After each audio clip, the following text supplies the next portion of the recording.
வணக்கம். இந்த நாளில் சின்ன சின்ன வெளிச்சங்களில் இன்னொரு புதிய தகவலை தெரிந்து கொள்ளப் போகிறோம். அண்மையில் நான் ஒரு வெளியூருக்கு போகும்போது நான் போய் கொண்டிருந்த வாகனம் பிரேக் டவுன் ஆகிடுச்சு. சரின்னு சொல்லிட்டு அங்கே ஒரு இடத்துல நின்று அந்த வண்டியை ரெடி பண்ணிகிட்டு இருந்தாங்க. நான் நின்ன இடம் ஒரு சர்க்கரை ஆலையினுடைய வாசல். அப்போ அங்கே இருக்கிற அந்த வாட்ச்மேன் கொஞ்ச நேரம் உட்காருங்க ஏன்னார். நாங்கள் உட்கார்ந்தபோது அங்கே ஒரு வினோதமான காட்சியை நான் பார்த்தேன். அந்த காட்சி ஒரு புதிய சிந்தனையை எனக்குள் உருவாக்கியது. அதைத்தான் இன்றைக்கு உங்களோடு நான் பகிர்ந்து கொள்ள போகிறேன்.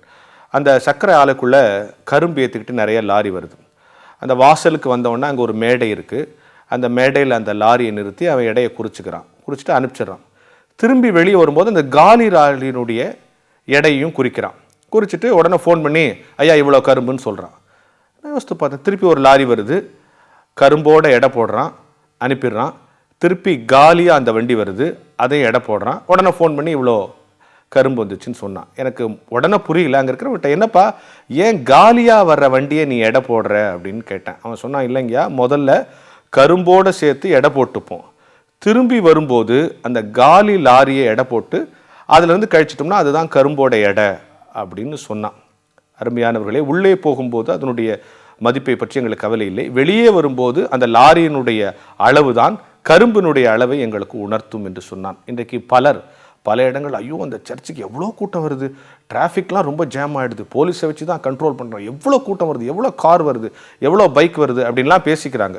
எத்தனை பேர் உள்ளே போகிறார்கள், எப்படி உள்ளே போகிறார்கள் என்பது கருத்தல்ல. வெளியே வரும்போது அவர்கள் எப்படி வருகிறார்கள், உள்ளே போகிற விதமாகவே வெளியே வருகிறார்களா என்று நாம் யோசித்து பார்க்க வேண்டும். எவ்வளோ அழுக்காக வேணால் பாத்ரூம்குள்ளே போகலாம், ஆனால் வெளியே வரும்போது சுத்தமாக வரணும்.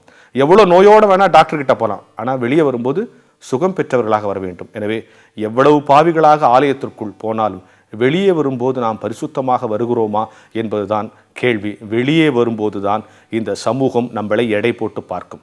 வெளியே வரும்போது தான் கரும்பின் எடை தெரிந்தது போல கோயிலுக்கு உள்ளே போகும்போது நம்ம யாரும் கவனிக்கப் போவதில்லை.